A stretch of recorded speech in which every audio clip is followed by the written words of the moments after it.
Yo.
Yo.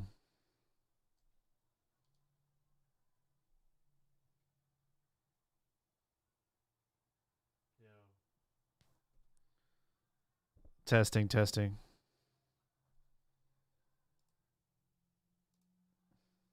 All right, cool.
Yo.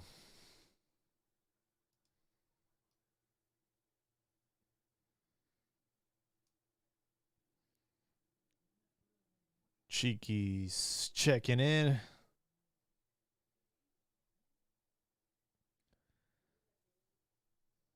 All right. Enjoy the music while we wait for our co host.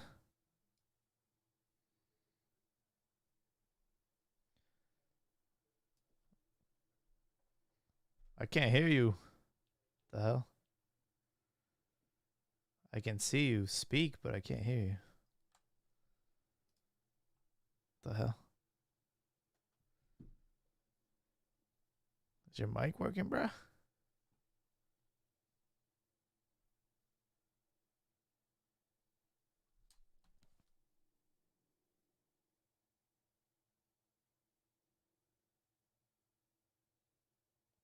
Can't hear anything.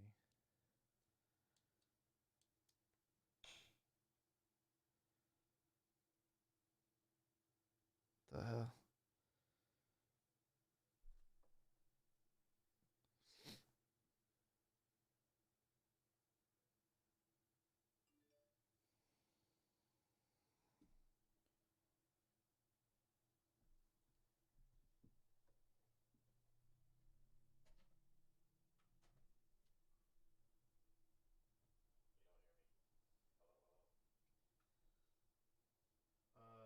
Give me one sec. Hold on. I can hear you now.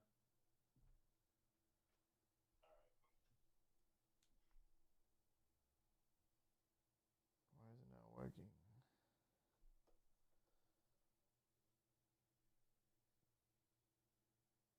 The hell?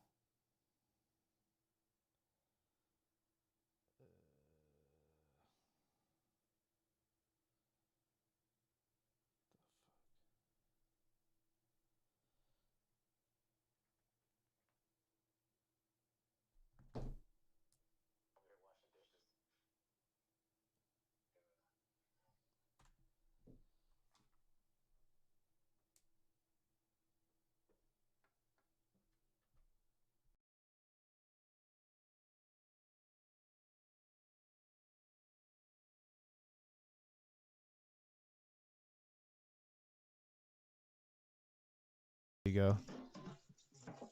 I can hear you now. You hear all the noise I'm making? They got you on dish duty or what? Yeah. This guy. I know Yums has a little something to say about that. Wait, were you guys able to hear the music? Yeah, I was hearing it. Okay. Cool.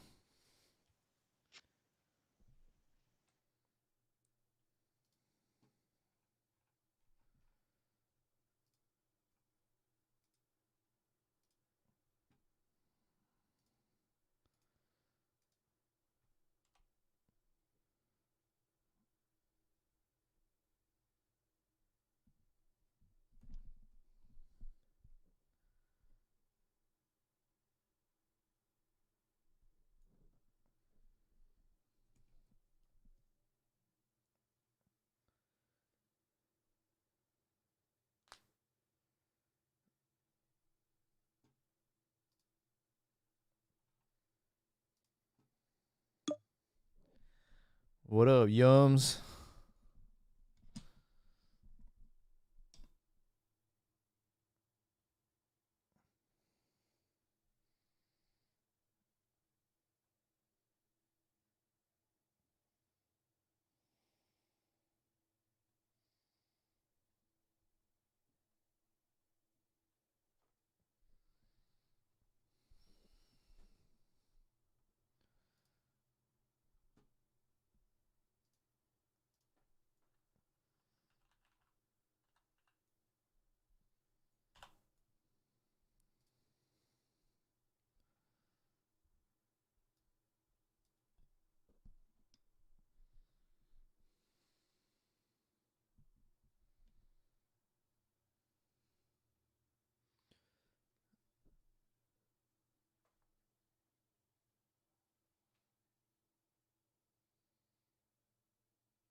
Here we are. We lost a listener. Yo. Yeah, we lost Yums. Man, I'm gonna tell his ass to jump back in. Yeah. I started it kind of early just to, you know, Yeah. but there's a few people that just did. Oh, they were? Chiki's on here. He was washing dishes though. What'd he say? He says, "I'm washing dishes. I'll be back."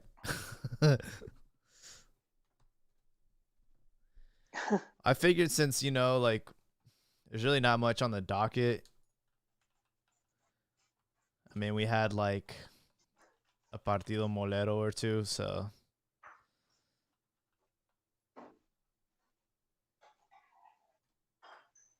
Yeah, I'm telling these dudes to join. cuz let's see. Yeah, we had that partido molero Honduras. And that was basically it. There was the U23 that played. But I didn't watch any of those games. I didn't have time. I know they played against Can't watch shit, man.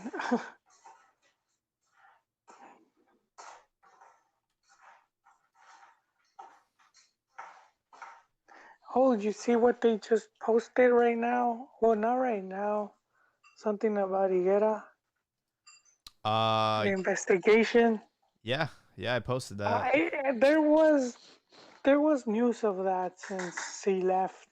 Yeah. That was one of the reasons they cut him out, because they were gonna start investigating him and they didn't want They don't want to be to involve the club. But eventually it comes back to the club Yeah, that makes because of his sense. dealings. Look, it says that he is tied to a group of operations and companies. Fake.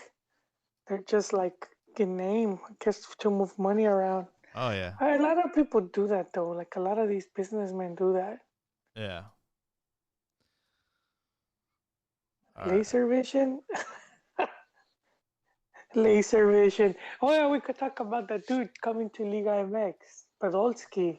Oh yeah, Podolski and Florin Taubin and yeah. There's a few things I have my mind on. All right. Chivas got some. They got like this guy from, I think like the MLS draft or something. The bargain bin. The manager special is What was his name? He's like just some youngster. just some like random.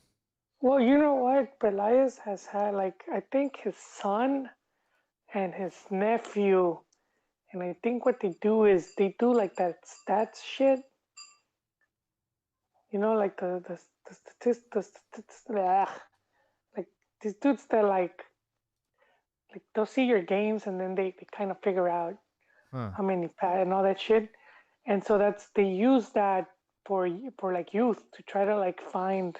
Oh. And so yeah, I know in the past, and he what he does is that he employs them from his own pocket. He doesn't get the club to employ them. He pays them, yeah.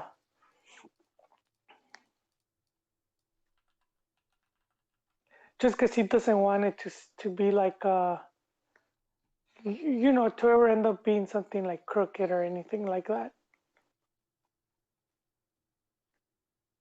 Oh, okay, I found him. So I know what they do is they scout players, and then they're supposed to be pretty decent at finding gems. Okay. All right, Yeah, cool. let me see if I can find it. Christian Pinzón. Proviene del fútbol norteamericano, volante ofensivo que fue adquirido por el conjunto de Chicago Fire. All right, some nobody. Lovely. All right, well, I'll get this show on the road. Let's Let's see.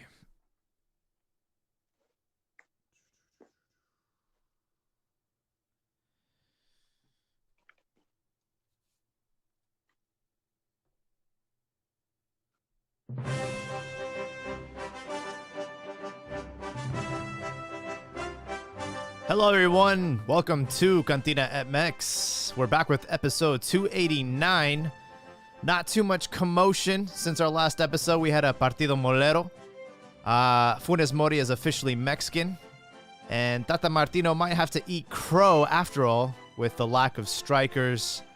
Also, we have 2 World Cup winners that will be participating in Liga MX next season. And we'll see what else we can fill in. We are live on Twitter Spaces. We are live on YouTube. So we welcome everyone on to this live episode. And before I go any further, let me welcome Joel. Joel, how we doing? ¿Qué huele, Jaime? Doing good though, even though I'm missing out on the Copa Libertadores and then the You mean Copa what is America? it? Well, yeah, I haven't seen Libertadores either. Oh, Copa America and the Copa Europea. Copa Europea. So both big tournaments, and I'm not. You know, I'll be honest. It's been kind of like Christmas came early, because in the morning you have 6 a.m. game, 9 a.m. game, noon game, and then in the afternoon you have Copa America. So it's like football like all day long. I haven't had a chance to watch too much of it. I was at the gym and I was watching Sweden versus Spain, and I just wanted to pull my hair out because of the terrible finishing. You know, it's nice to know that it's not just a Mexico problem. This is a universal problem right now. Spain and Sweden, boy, they were just sucking it up, and it's just nice to see that, you know. Yeah. Brother Chiquis has joined us. We're gonna invite him. In fact, I see him on speaker. Yeah, he's on speaker. He should be on speaker. Cheekies, Hey, what's up? welcome. Can you hear me good? Yeah. Have you been watching any of the games? I watched a little bit of Spain.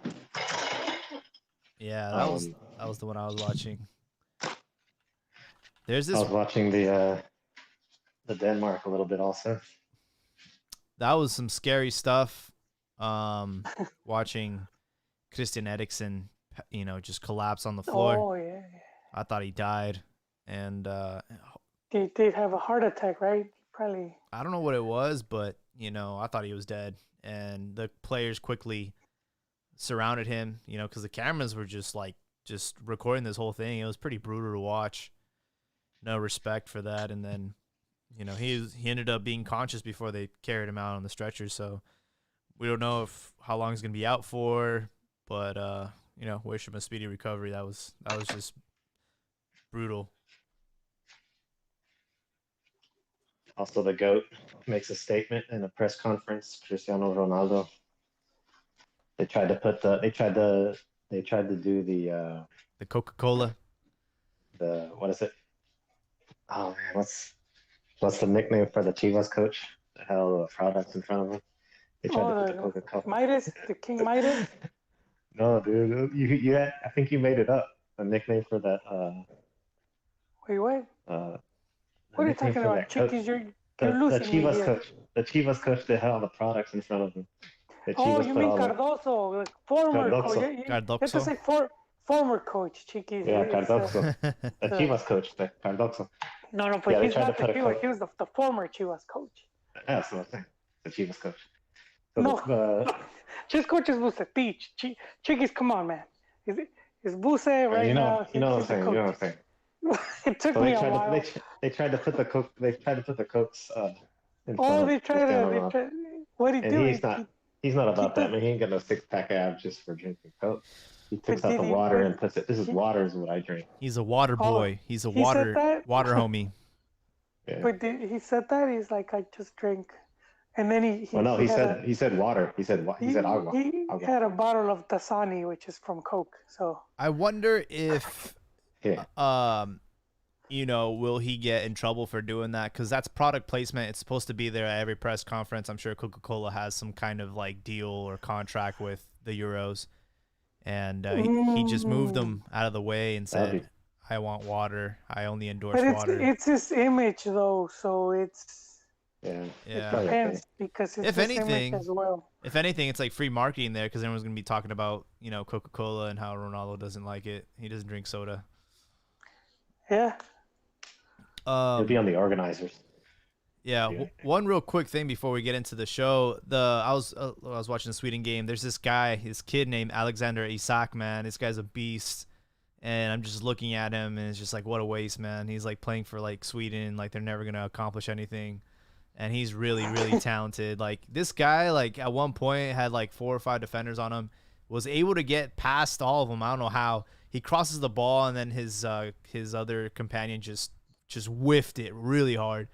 And I'm just like, man, this is probably how Zlatan felt his entire career at Sweden, man. Just like on an island,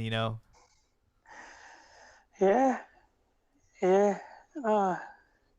He'll have a good club career, though. So the big news of the night, Funes Mori is officially Mexican. So, how do we feel about this? Do you think he's going to get called up to the selección? Well, was that issue cleared up because he represented Argentina? He did. I believe at the under 20 level, and then I think he played a friendly. So I don't know if that. I know FIFA changed some rules, because I know when they were first talking about calling him up a few years back, it was like, the rules that were in place, they were not permitted. But I think FIFA made they made some updates, so he might be eligible. I'm guessing he is now, which is, if he is, he's definitely getting the call up. So in early 2019, he inquired FIFA about the possibility to play for Mexico, but was deemed ineligible. In 2020, following a change of the rules regarding naturalized players by FIFA, Funes Mori was deemed eligible to play for the Mexican national team and restated his interest. So he is good to go, and he will probably be included in the Gold Cup roster, along with, wait for it, Javier Chicharito Hernandez. Let's go. Wait, you're guessing about Hernandez, or do you know this for? I actually saw this on Twitter today. A little bird told you. Little birdie told me. We will know on the 30th of June. That is when the list will be submitted.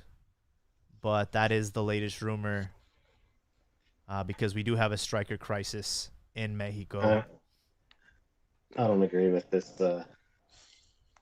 Funes Mori stuff. Ooh, I thought you were happy. You tweeted earlier you were happy for him. Well, everyone's influencing me, because I see Juan Arango complaining about people for somehow being xenophobic because they don't want weak bait. Come on, Chiquis, this is the second. No, it's not. Well, it's not. This is the second podcast you're bringing up trash, bro. Come on, man. Yeah, it's not just him, though. It's not just him, though. It's a lot of people that, mostly South American, that are like, and if you don't accept him, then it's because you don't like South Americans, or you're not accepting, you're not integrating people who want to be on the national team and stuff like that. Yeah, but you know what, Chiquis? Like, people complaining on social media, it's a small minority that in the grand scheme of things, they don't even make a bleep. You might have a few of the journals maybe make some noise just because they need ratings or they need something to fill the show with. But if like the fans in general didn't like it, we would see it, man. They would go to the training and pelt that guy or abuse him. You would see it at the stadium. People would take banners of saying, like stuff like that, where they're like, we don't want you. And this isn't the first time we have a naturalizado with the selección.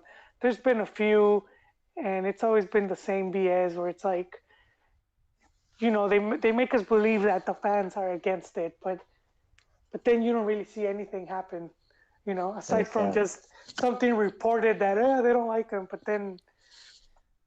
No, a lot of people don't like naturalized back in the day, but now like the fans have become sort of weak and fickle. But even back then, desperate actually. They're actually this is the word to describe it. They're desperate. They're desperate for someone. What happened to like Sina? Like that you saw Sina get something to him when he was called up. Did something happen to? He did the right amount. He did the right amount of pandering. He did the right amount of pandering to gain the love of the Mexican fans. Come on. He did. I mean, Sina preferred banda to samba. That's the example of my pandering. That's the pandering that Funes Mori. He scored against the United States in a World Cup qualifier. He's Mexican in my book, man. Okay, what about Bozo? What about? Bozo is a he scored as well. So Vosa was trash, man. We didn't need him. Hey, but yes, we did, Jaime. You forget that goal he scores against Canada that put Mexico in the hex. He don't score. Mexico doesn't even make it. That's embarrassing, dude. Not even make it to the hexagonal. Wow. This is the thing, though, because Voso, all these guys, Voso, Sina, Guille Franco, maybe not Sina. Sina, like, he pandered the right amount. But Funes Mori, all these guys, think of it. Just imagine, you are the second choice. You're not the first choice. If Argentina were to come knocking on his door, he would delete that pic of him with the Mexican naturalized certificate, and he would be like, "Oh, okay." Because if Portugal came to you with Cristiano knocking at your door, you would do the same. Well, that's because. But wait, that doesn't make sense though. Portugal is his team. His first priority is his country, which is Argentina.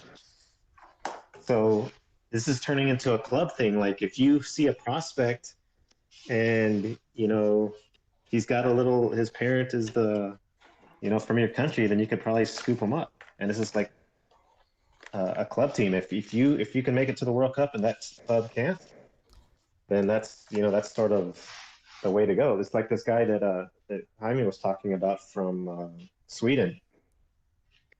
Yeah. If another club wanted to like scoop him up and could somehow figure out whether his great grandfather was English, so he could be English. Let's change the FIFA rules, and instead of him wasting away in Sweden, he's going to England. He can contribute like a whole lot, go to a World Cup, get to a World Cup final.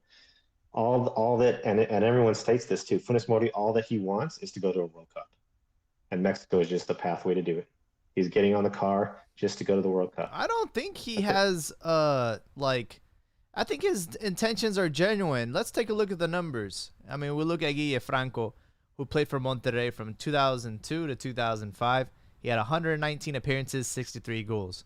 Meanwhile, Funes Mori has been at Rayados since 2015. He has 196 appearances, and he has tied Chupete Suazo with 121 goals. This guy has been in Mexico for a long time. He's been biding his time, and why not? You know what I mean? I think his intentions are clear. I don't think he's trying to be, deceptive or anyone. It's obvious that he wasn't good enough to play for Argentina, but hey, the opportunity, it's a mutual benefit. Right now, we need strikers. We don't have a player that of his caliber. And he just happened to become Mexican today, so it just all worked out. Yeah, that's what I'm saying. It proves a bad state of affairs that Mexico does not have enough strikers, that they need to depend on some naturalized guy to help them out. But whose fault is that? It's not his fault. It's the Mexicans' fault. It's Henry Martin, who is just a tomato can. It's Alan Pulido. It's these guys are the ones you should be mad at because they're not stepping up to the plate. They're not providing us what we need. Exactly. And it's not. And I'm exactly mad at that. It's like I'm also mad at the CantinaMX and the whole federation for not developing these players. So yeah, of course it's their fault. But it doesn't mean I'm gonna falsify my quality by bringing in a player who's not Mexican grown or Mexican developed. But we don't have any other choices. kind of he is. Like when you see all for a few his years. career. No, he's not. He didn't. His youth. He has like time in the United States. He could play for the United States, maybe. The bulk of his career and the whole highlight of it has been in Liga MX. It's different if he just showed up a year ago and then he speed up the process just to be the Merc. A lot of these guys though, and you know it, Chiquis, they stay and they live in Mex. They end up staying there, and then their family is Mexican. They end up staying there. Their kids are born there, and their families and all that. So, I mean, you're not gonna give credit to that. That makes the fans feel better for accepting them. Yeah. When's the last time we had this type of controversy? Like, it's been a while since we had to rely on. I don't think it's a controversy though, man. You know what I mean? Like, I know during like La Volpe era, the issue was brought up, and then during the Aguirre era, it was a little bit brought up, but it's been a while. Players, though. It's been a while since we had naturalizados. Like, when's the last time we had a naturalizado on the team? Chaco. Chaco was the latest, probably. I would say Chaco. And Chaco Jimenez? Yeah, because he was like getting old. And they brought Chaco on. That was hella long ago, dude. Oh, they brought him for the World Cup qualifying, yeah. I remember they were looking at Leandro Augusto. Leandro, that was during the Sven Goranson. Sven Goranson wanted him, but it's been a while, man. The biggest rage one was Guille Franco, because he was a straight up Merc. And especially what happened at the World Cup, how he got disgraced. And yeah, I mean, recently there hasn't been too many, I don't think. It's been a while. It's been a while since we had a naturalizado on the team. But again, right now we're just in a position where we're desperate. We need someone to score goals, and he's gonna be our Huckleberry for the Gold Cup.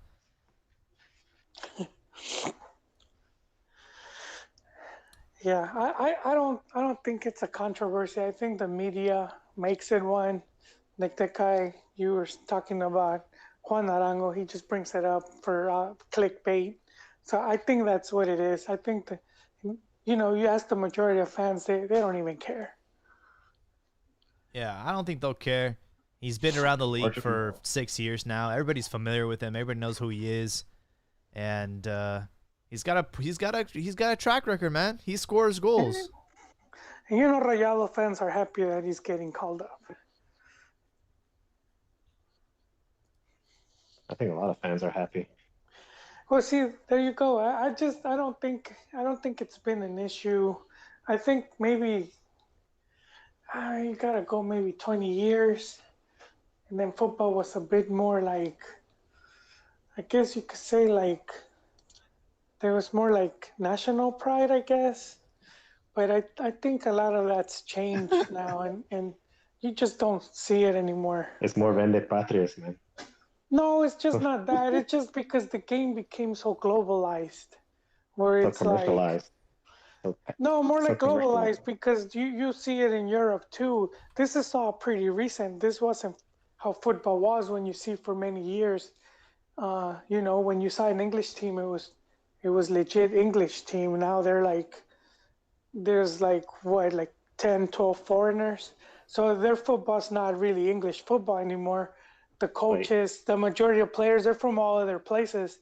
So and that's what we started seeing with football, and in majority of countries. Maybe South America is where you still, Chilean league, Argentine league, it's still filled with majority of their own coaches and players. But Europe and the rest of the world, it's all foreigners. So no, but they're not foreigners though, dude. They're like the French team or the English team. They're born in England. They grew up in England. No, I'm talking about the league. I know, but I'm talking about because in the league now you see so many foreigners that when it comes to national team, people don't really care. It's not. There's just that. I don't know if you're gonna call it pride, but that essence of it is just, it's not there anymore.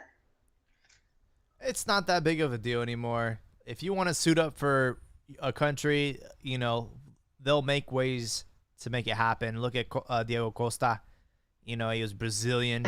He had played for the Brazilian team. Then he made that switch to Spain. Like, it happens in football. It happens all the time. Who's that Italian who was from Argentina? He played at Cruz Azul one time. He was a World Cup winner. Camoranesi. Yeah, there you go. Yeah. Trezeguet, I think, as well. Trezeguet, the sergeant. Yeah. He's Argentine. It happens. I think he was both. Lucas Podolski is, I think he's Polish. He's a gallo blanco now, huh? Yeah. I really want to talk about this Partido Molero really quickly. Mexico played a Partido Molero on Saturday against Honduras. And I already knew going into the match that it was going to be a shit show. Honduras played to not lose. You know, they tried to do that against the States. They tried to do that against Costa Rica. They won in penalties. And I just knew that this was going to be like a Partido Molero. Mexico failed to score. And if we look at these like three results, right? We look at the Nations League, Costa Rica, Mexico, a 0-0 draw. You go to penalties. Then against USA, you lose. And you have this 0-0 match against Honduras. So, I mean, Mexico have just not been scoring goals. And that's why Funes Mori is that's why we're gonna have to call him up. That's why Chicharito's gonna crawl back to la selección. And I think the rumor is that Ochoa, Romo, and Henry Martin will be the reinforcements for the Olympics. What do you guys think about those players representing us in Japan? I saw the Olympic draw. I think Mexico's not making it out of the round, so I don't think I don't think it matters here. Oh man, it's all transition. Are they in the same group as who are they? Who's in there? I want to look it up right now. Isn't it like the pretty tough group? Yeah. And I think they faced the hardest team first.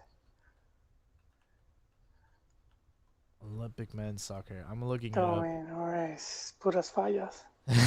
You should be at top of your head, Jaime. No, there's okay, here we go. Groups. We have Mexico, Japan, France, and South Africa. Yeah, that's a tough one. Yeah, and especially at the youth level, Mexico always struggles against the African teams. Yeah, I mean, don't matter what team it is. It could be. I mean, look at the World Cup, and that wasn't even youth. It was against Angola, with like the portero was like not even. He wasn't even professional. He was like last minute. I think like the taxi driver dude that took him to the airport. Do you remember the match? 2006 World Cup, the goalie.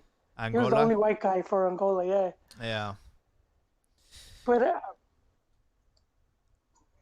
yeah, youth level, yeah, Mex has always struggled, man. His teams tend to be very physical and just give a hard time. Mexico is gonna kick off the Olympics against France. Oof. And then you play the Anfitrión, Japan, the host. Yeah, there you go. And then by then we'll probably be eliminated, but we'll play South Africa for shits and giggles. I mean, who knows? I just know that the French. If they beat France, I think that will put them in a good spot to advance. If we beat France, give us the gold medal. If they lose, that's it. I pretty much, and I think that's been the stat ceiling at the World Cup. That if you lose your first game, it's like a 70% chance or 80% that you won't make it out of the group stage. Yeah, it just really complicates things. I forgot the stat, but losing that first game is pretty much puts you out. I would have, if like Mex would have started out against even Anfitrión Japan and then South Africa finally with France, I would have, their chances would have been better. Or any of the other combinations except France last. But first, oh man, that's brutal, man. And the reason I'm a little bit concerned is because this is also an issue for the Olympic team. They just haven't been able to score. Jota Macias is just not living up to the hype, and that's probably why that's why Jimmy Lozano decided to call up Henry Martin. I don't agree with it. I don't think Henry Martin is a solid like reinforcement for the team. I would still expect him to like ride the pine because Mexico has Santiago Munoz. They also have Eduardo Aguirre. So they have other options. It's not just JJ Mack. So we'll have to see how it goes. But they've had a few friendlies. They played Saudi Arabia. They played Romania. And how did those go, Jaime? They were pretty bad, Even though, you know what, even though you could have those bad friendlies, it doesn't really, it's not going to be a prime indicator. But Yeah. I think but it's not that serious, No, but at the same time, it's also at the same time it is it is concerning. Yeah. Well, it's likely where it's like because the team's not that strong, and then they're not even getting results. So I mean, yeah, I mean they beat Romania, then they tied against Saudi Arabia, and it's just been okay. They beat Australia as well. It's just a little bit unconvincing. Yeah, those teams are pretty like weak sauce. With all due respect to them, they're not. Yeah. Canelo Angulo scored, Cristian Alvarez and Lalo Aguirre. So, but Australia was able to score too. So I mean, it's just one of those things. We'll just have to monitor as it goes. But I'm just glad that Tata is gonna eat crow. He said that we didn't need Chicharo, that we don't need strikers. We're doing this false nine thing. But I'm glad that he's able to adjust his mistakes and realize that we do need strikers. I'm all for Funes Mori. I'm all for Javier to return for the Gold Cup, just so he can continue to pad his stats there and make it even harder for anyone to beat his top goal scorer record. He's been trying hard. He's been taking this season serious. He's been doing well in the MLS. Seems like he has his life somewhat back in order. So, I think it's time for him to return. Yeah, well, I mean, and there's also the thing with sponsors. He's always been a poster boy, so there could be that pressure too. Absolutely, yeah. I mean, right now, who's your biggest marketing guy? Maybe Chucky Lozano. Yeah, even those guys, even with Tecatito, they've never had that level of popularity that's true. That Chicharo has enjoyed. I think Lainez could potentially get to that level of popularity, but I think he needs to work on his personality. He's still too much of a schoolboy. He needs to be outspoken, and I don't know. Maybe as he gets older, he'll develop that side of his, because you gotta have a personality. You gotta have a personality. That's just how it goes. Yeah, but he's not even a starter, man. I mean. Yeah, but he's still young. He's only 20 years old, man. He's but you at that age already, man. That's. I think he's doing good. You have the Liga MX, you see him young until he's 25.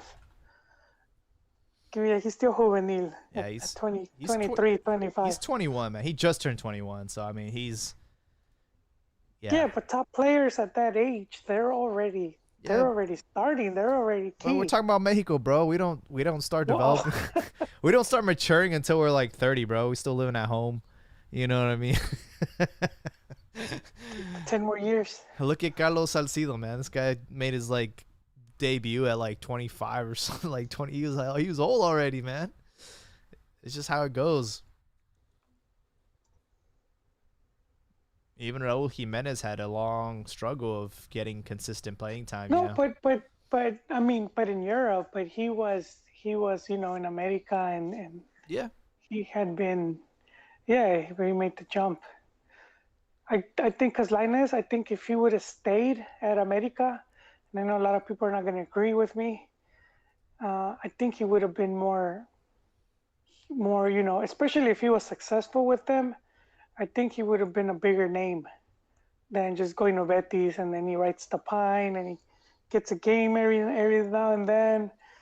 And so I do think he would have been just a bigger, more household name. Well, you gotta look at the bright side. Another season in Spain, he'll get his European passport. Yeah, and that will open up even more doors for him. Let's talk about Higuera. What's going on with Chivas? His name has been brought up to the light as of late. It seems like he is going to be under investigation, and they're auditing Chivas de Guadalajara for some potential money laundering. What's going on, Joel? Well, he's been under the radar, in Mex. I think that was the big reason they let him go. Unceremoniously they pretty much canceled him, and it was already. I remember hearing already rumors that it was because they were investigating him. So I think this been like an ongoing, where it says that he's tied to a bunch of like businesses that are like just phantom. They don't exist. So but I don't think I think a lot of businessmen do stuff like that to. I don't know if it's to launder money or just to move or avoid taxes or what have you. I don't think it's as serious as it sounds. I don't see him doing jail time or anything like that. Probably just pay a fine, a couple fines. Yeah, well, it seems there's always something going on with Chivas, and I mean, Because I mean, look at Angelica, man. She was straight embezzling money, and also at Chivas, and she didn't. She can, she just left to New York for a couple months or like 2 years, and then she's back in Mex. So yeah, I think I don't think it's gonna be a big, but it sucks for the club, Chivas, that they're still stuck in this type of controversies, because it's like they've been trying to put them behind, and it's like it's like that dark cloud just keeps following them. yeah. Yeah, I mean, if you're Chivas, you already had like a scandal last season with players and, just drinking and partying, and the last thing you need is more dark clouds over the front office, and, money laundering, and just even being like tied to that is bad. So, we'll see what they end up finding with this audit. Another update with Chivas is they have signed Cristian Pinzon. If you don't recognize him, don't be surprised. He's really not someone that anyone really knows about, but he was playing for Chicago Fire, and Chivas decided to bite the bullet and go after him.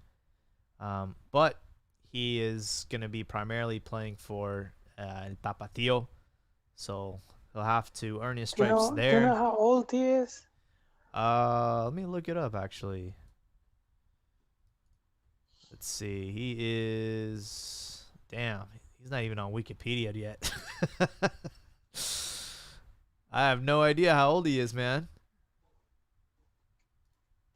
I'm gonna venture to say between 18 and 21. He's from Bellflower, California. That's where he went to school. Already Chiquis does not approve. Senior 2020, so he's probably like 19 years old now.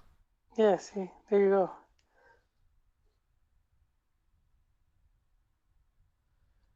We'll see how this goes, I mean, they took a gamble with Carlos Salcedo. He was from the MLS, and look how that turned out, It ended up going really well for Chivas, so maybe he could be one of those diamonds in the rough. But I am a little bit concerned that Chivas have not been able to really get any refuerzos, especially after the abysmal season they had. The thing that Chivas could benefit from the most is some fresh blood, some new blood, some new energy, and we have failed to even sign one player. So I don't know if that just means that we're broke or what's going on, man. Part of it, I think clubs don't want to sell. They're not obligated, and she's not going after average, just an average. They wouldn't want one of the bigger names, and so that, we've been talking about this, just how because the increase of foreign players means decrease in Mexican nationals. That means there's a lot less to choose from. So we could go back 10 years and, top of my head, there was probably twice as many players to choose from. I forgot the numbers. We went over them in one of the pods of how many like foreigners there was. I think the increase was from like 80 to like 160 or something, like double the number. So I mean, that's 80 less players of that Chivas has to choose from. So that definitely means they're gonna have to come and dig over here for talent, some diamonds in the rough. But yeah, that's since that rule was announced, the whole the allowing like the 11 foreigners or whatnot. Yeah, that was like a death sentence for Chivas, at least at the transfer market at that point, man. And the big reason why any player is like when they wanted Cota and Pachuca was like 11 million, because they knew you're not gonna find anyone else. So if you want him, you gotta pay like double, triple what he would cost. It's ridiculous. Yeah, man. So I mean, I know there's gonna be reductions, but even then, it might not. I don't think the reductions they've talked about, reduction in foreigners, even then, I don't think it's gonna be that many players. Yeah. It's just disappointing because, Chivas were rumored with Eric Aguirre. They were rumored with, some other players around the league. And, it sounded like they were going to work on something, maybe send players, trade them, trade Chicote, trade Nene Beltran. And in the end, they haven't made any moves. So it's like, damn, we're going to have another season of mediocrity. I don't know, man. I'm not really excited about. You got to be excited about the season. You got to have something to look forward to. But we decided to keep Vucetic, so it's like I just kind of feel like it's gonna be the same season as last year. So hopefully they prove me wrong. But I'm not very optimistic. Yeah, it's not looking good. So let's talk about these refuerzos. We kind of did talk about Florent Thauvin, Tigres being able to sign a World Cup winner. But there's another World Cup winner that's going to be playing in Liga MX, and his name is Lucas Podolski for Querétaro Gallos. How do they continue to get these names playing for their team? It makes no sense. Yeah, because Gallos, they brought Ronaldinho. So a lot of times is you have investors that put money, There's other stuff tied to it. Who knows if there's whatever promotional stuff there might be. But yeah, that's usually where the money comes from. Just Lucas Podolski, man. Like, it's just. Well, but how old is he random. Though? He's 36. Yeah, well, see, there you go. He's like, all right, I'll take this massive payday. I mean, and we talked about because this is a new, man. I mean, it sounds random, but there was a Gallos de Jalisco, and is Chiqui still with us? He's still here. Man. Chiquis, do you remember the Gallos de Jalisco story? No. Oh, man, you forgot. So there was a company in Mex. I think it was a sugar company or a soda company, but this is way back when. And they managed to sign Pelé. Now, they didn't sign him for the season, but they signed him for a quadrangular.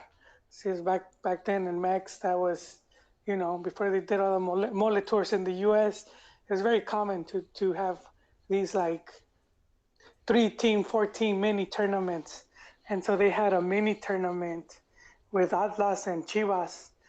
I think it was Atlas, Chivas, and I think Los Gallos de Jalisco, and I think Leones Negros. And so they brought Pelé to play with them. What the hell? And Pelé played like 2 games only. It was just like 2 games. But they had they were banking on this. you get this, Jaime. Huh. Her mind's gonna be blown. So had Chivas advanced and the Gallos team lost, Pelé would have played with Chivas for like the What? quadrangular final. Yep. 1975, fichó con un equipo mexicano. Wow. Oh, you had to look it up. Man, Jaime, come on. Fue para un partido de beneficio con los Gallos Azucareros de Give me Jalisco. the Alex Jones treatment. No, I'm just looking it up because I like, didn't know this. This is. Frogs are gay. I was trying to look it up. I was just trying to find like a. I uploaded. Oh, the there's photo. pictures too, dude. You'll find pictures I found too, photos. and Wow. newspaper clippings for like the promoting the game. Wow. Yeah. That's crazy. Yeah, that's cool. Even that's like a fun fact. He didn't even train. He just showed up and of course he did. He just had like they needed to have like a masajista just to before the match just give him a rub down. Give him a little happy ending. He didn't play that good, man. He was probably showed up all fucking drunk. Probably. He's just running around. People's Pelé, dude. People were just, he was like a mega star, man. People were crazy, when they would see him. And this was like, at this point, he had been playing, I think, with the Cosmos. So he just made that trip from New York to Guadalajara. So he was already He was already like in North America. And yeah, but he was about that same age, about like 36 maybe. So I mean, I'm not surprised. See, Podolski is like nothing new there, man. That's cool. We've seen it, but that would have been a trip if he had actually played with Chivas, even if it was amistoso. But and I think that's one thing Chivas could probably do, man, if they wanted to make some money. What's that? Just have like guest stars. Yeah, that'd be cool. You know what I mean? Like bring in a player just to wear the jersey and then just play a game.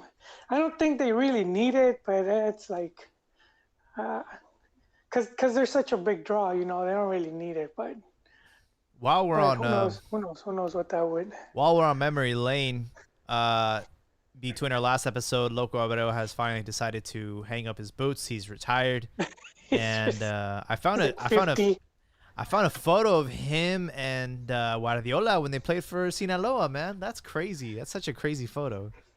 Wait, where was he? Was Loco playing in El Salvador? Where was he? I know he had been there, and then. What do you mean? Like his last? Where was Loco playing before he retired? I think he was back at his home country. I could be wrong. Oh, is it Uruguay? I think you're right. Yeah. I was like, did he cross paths with Gullit? I don't know. Gullit is playing for what? El Salvador? FAS, I think, or Firpo, but he won the league, I think. So I'm happy for him, man. He went from he's gonna be just like some Antigua drunkard, huh? He's playing in Guatemala for Antigua now. Who? Gullit. Oh, they sold his ass? Yeah, he was playing at FAS, and now he's at Antigua. That's not even one of their big clubs, man. He was like in one of the big clubs of El Salvador, FAS? I've heard about FAS, yeah. And he goes, I don't know, man. They just... But man, Loco Abreu, man, he played for like everybody, man. I remember at his time, him and Eduardo Livingston and Bofo Bautista, and I think even Pony Reese at Tecos, man. What a team! Oh snap! Yeah. What a team! Shit. Yeah, that's quite the team. But I think Bofo at that time also had his hair long. He had the pony. He had hair, cause I don't know where or how, but I used to have a poster of like Tecos from that season, and then I was like, damn, bro, there was like squad on this team. Like Tecos they had squad. They would bring in players like Donizetti and every now and then here's the Leaños, man. Oh You yeah. know, the family, they have money, but they would, from time to time, they would bring in a pretty good foreigner. I remember Tecos, they brought this Bolivian, and he was like the top striker at the time in Bolivia. He had like an insane amount of goals. Like he was like the top scorer in the Jose world. Alfredo Castillo. There you go. Did you get this on top of your head, Jaime, or are you still Googling this?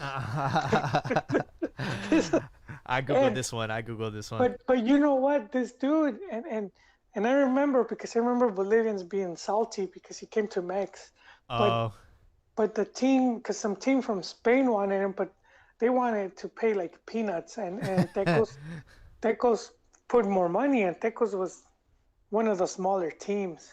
So and I'm seeing that from way back. It sort of like gave me some insight of how some of these European teams are, and why it's not always so much hot shit to just go over there, because a lot of times it's like they're not gonna invest much on you, Yeah. and if you get there in a bad situation, it's like you just wasted your time, and your stock dropped a bit. And it's like you didn't really suck. It's just the team you went to. You went, the situation just wasn't right. But yeah, I forgot the team though. I forgot the team from Spain that wanted Pateco straight out like paid double, and they just brought him into Mex. But I don't think he was ever like he went on to be this big, No. this big name. It's just Bolivia, man. He must have been. He must have been, there must have been a couple of these like whipping these just really small clubs that he was probably racking up goals. Yeah, he played for Tecos and got loaned out quite a bit in Brazil and Argentina and even in China. Wow. And then, but he never really played for like a big club, so to speak. So, yeah. Yeah, no, it's just he had that early impact, and then he just kind of fizzled out. Yeah, what a career for Abreu. I was like watching or listening to when he was describing the penalty that he scored to get Uruguay into the semis against Ghana. Because, yeah, they were in overtime, and then Luis Suarez did the handball. And then, the player for Ghana missed the PK. They went to penalties, and Abreu said that the day of the match when they were in training, they practiced PKs, and they had three chances, and he said that he missed all three because the Jubilani was such a really the ball was like super light, and he didn't really have like a good grasp on it because he hadn't really played, and yeah, he said that he missed all three PKs in training, and he asked the coach because the coach wanted him to shoot third. He's like, no, put me last. And he said he was like kind of nervous, and yeah, he did the Panenka, and yeah, dude, it was. Those are some of the best interviews you could get when, pretty candid interviews like that, because you do get a bit of a peek behind the curtain. Yeah. And just knowing how they practiced and how he missed and how he asked to be last and all that stuff, because a lot of times subtle things, but yeah, we'll just guess at things, but it's yeah. He said that the goalie, the reason why he did the Panenka was because the goalie, he noticed that on every single shot he would dive, like he didn't stay in the middle. So he said, "Oh, I'm gonna put this right down the middle," and he's not gonna know what to do. Well, yeah, and that was, I guess, the smart thing in his part to want to be last. Yeah. Because he was like, either A, we already won, I don't have to do it. Yeah. Or B, if I miss, if it's too risky, like if we miss, we lose, then I probably won't take it. So I guess he was, assessing the risk. And then the C, of course, he got to study the GK, which was also very good, man. Yeah. That you got to see some clubs, or even teams, they'll have someone like like study the other team. Oh, absolutely. And I forgot which game this was. I don't know if it counts as cheating, but they had that like scout, and I think he had posed as a photographer or something. Somehow he was behind the porteria. Oh. And he would tell the portero which way to dive. I know there was a goalie.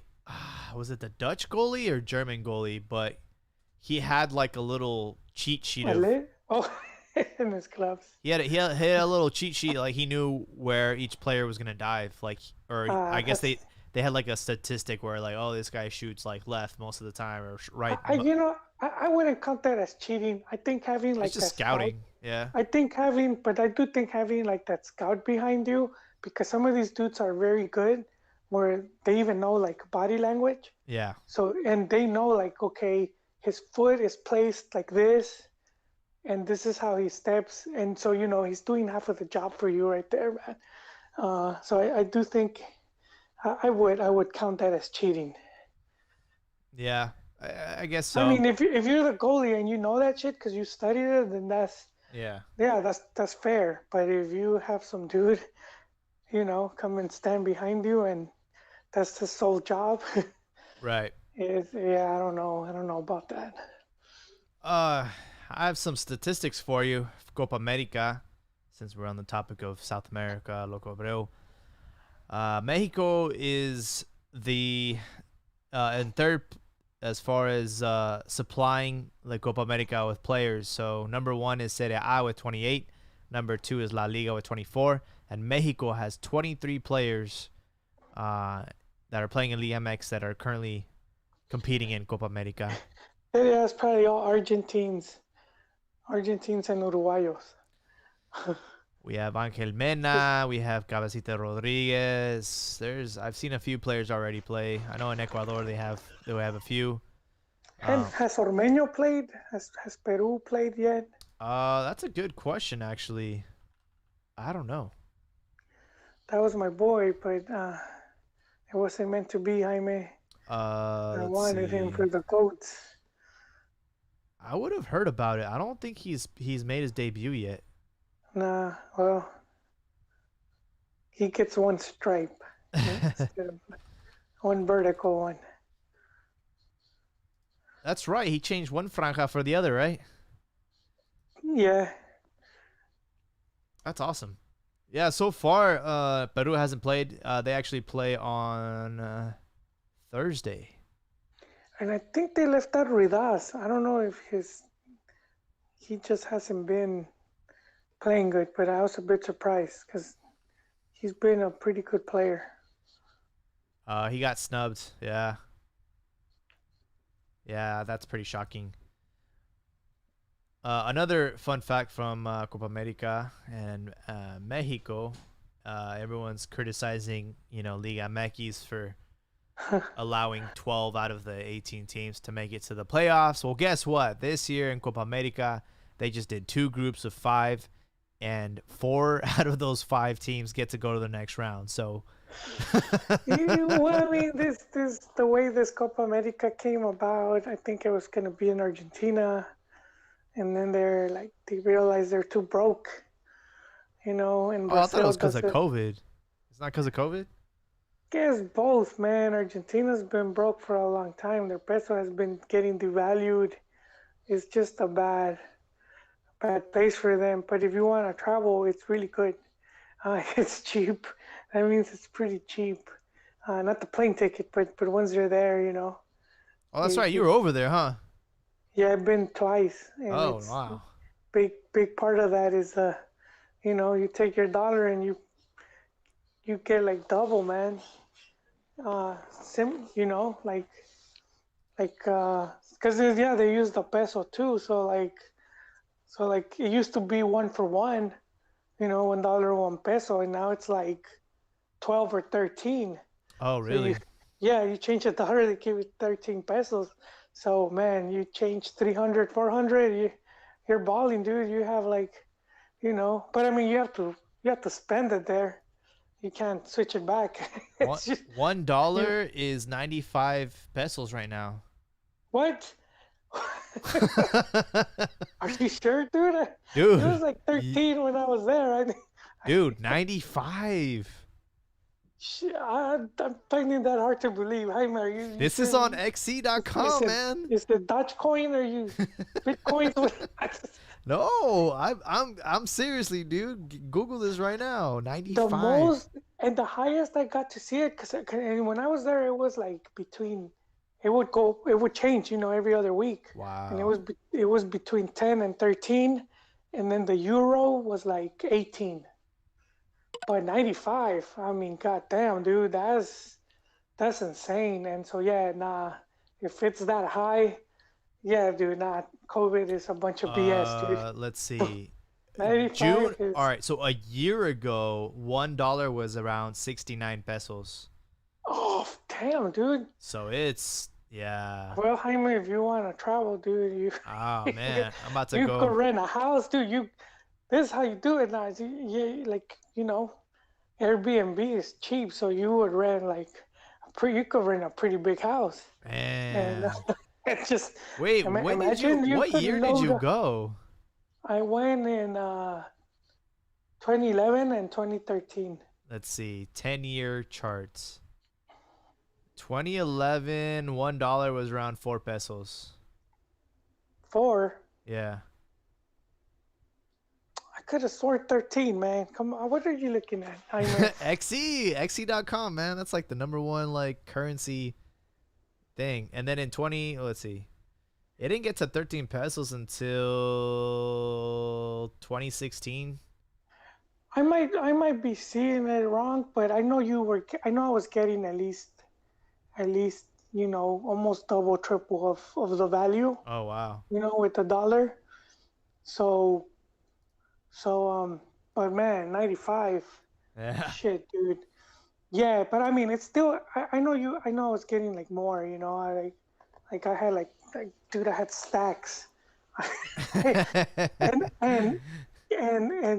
I was like Chappelle when he has the crown and he's hugging the money. Oh yeah. When he's with Oprah. Yeah. And so, but I remember because I couldn't take the taxi because they didn't have change.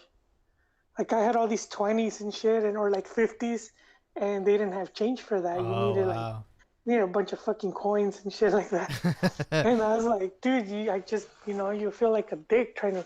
It's like either just let them have it, fuck it, here, take it. But I was like, I at the same time, it's like I only had enough money for the time I was there, so I was like, I couldn't be like that. Just tossing it, fucking using it to light a cigar. But fuck, dude, now, 95, fuck, dude, I would just be like, get to the bar and be like, 1 round on the house on me. Everybody just be like, hey, Funes Mori is Mexican. Let me get you guys a drink. It'd be like $5 US, dude. You just spend like $5 or $10. Yeah. Oh man. Do you think that's why Argentina hates us so much? Because they make fun of Mexico a lot. They say, "Hey, you're not allowed to have an opinion if you don't have a World Cup." And with the soccer thing, there's a lot of animosity. There was a bit of elitism, but this is like way back. Maybe you're going back to like the 80s. They win the World Cup in Mexico, the one that Mexico, and they win it. So it was a bit of that feeling like, yeah, we're better. I mean, well, they are, but that just kind of cemented it even more. But when I was there, I never got that. I never got any hate. That's good. And one thing. What, Beto? What are you doing, bro? It sounds like they're beating him for not doing the dishes right. I'm putting away the dishes. No, but I got a question though, since you were there. Yeah. Because I've heard people, and it might be different areas, but I've heard people, and I don't know if they're like trolling or joking, or if they seriously believe that Mexicans still like live on caballo and with the sombrero. Nah, dude, nah. That's just nah. I was in Buenos Aires. When I was in Buenos Aires, in the most part, I was staying really close to the Huracan Stadium. I was just a few blocks from Huracan Stadium. So I was Parque Patricios is called the area. and it was crazy because you could see like their old clubhouse and some of the really small clubs, like third, fourth division teams. Wow. And they were like in the area, and then their stadium is all beat up, dude. It looks like post-apocalyptic, like you could do a zombie movie, because it looks like I was going in the stadium and there's like a dog running in the tunnel, dude. I was like, this stray dog, get in here. But it's still crazy. But I mean, I think, man, if you want to travel, now's the time, man. I would urge, especially soccer-wise, man. You're not gonna see a match like that. That's like Time Machine, man. You're gonna see that in old school. You're not gonna see that, man. Especially if you go to Europe, it's all like it's all corporate now. So if you want to see someone like with the old school atmosphere, you're gonna find it there. I mean, not just there. Some of the other like parts of Brazil and Uruguay and some of this, but man, at 95, it's hella cheap, dude. It's you get VIP tickets. Although most people would want to go and be with the hinchada, with the barra bravas, you know. That's cool. But Chiquis, nah, man. I encountered no hate. Everyone was super cool, and they would always tell me I was Mexican. And I was like, hey, man, I'm not Mexican. I mean, I'm Mexican American. I descend from Mexicans, but if they start asking me stuff about Mexico, man, I don't know what AMLO stands for. I don't know who the president is. You know, yeah, my parents are there, but and they're like, nah, it's better if I say that. So I mean, that says a lot, you know. For them, it was like they wanted to introduce me more as a Mexican dude than as a gringo, you know. And so I was like, all right, whatever, fuck it. But everyone was cool. Everyone was cool. I never, you know, you would hear about hate, and nah, everyone was super chill. And one thing that you see now a lot, like tacos, man. They're all these taco spots started popping up. Interesting. Yeah. I know they're known for their steak.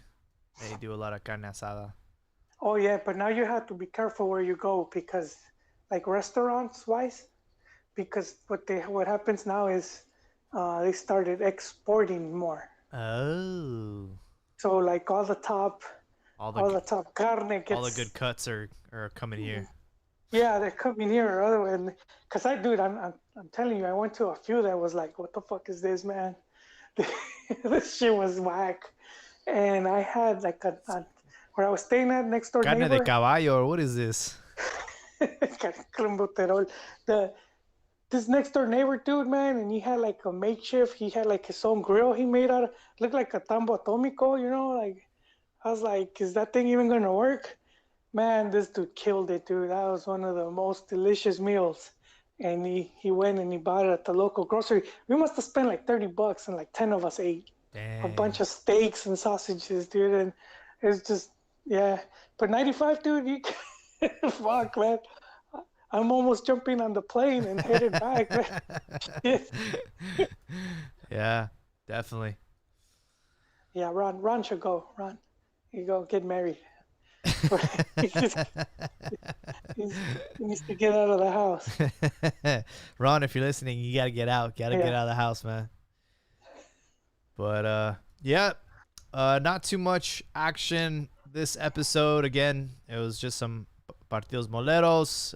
Liga MX is still on hiatus right now. The big focus will be on Copa Oro, and then for the Euro snobs, you got the Euros and Copa America. So we'll have some more Liga MX action probably closer to the end of July.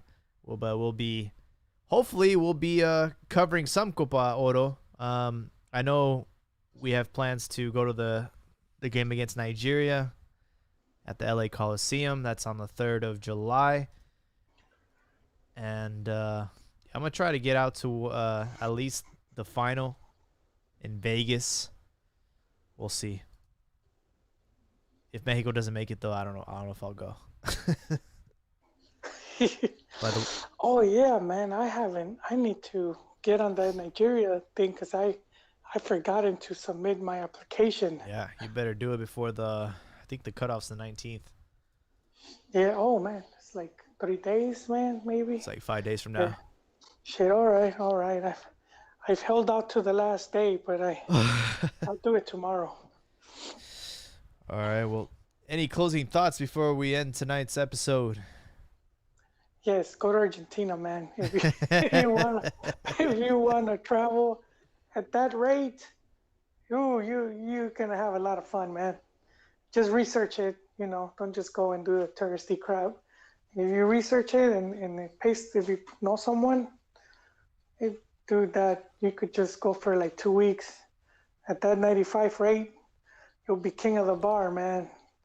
You'll find the bar and you'll be walking the bar just pouring it on people. They're gonna put a Burger King hat on you and call you El Rey. This guy, he buys drinks for everybody.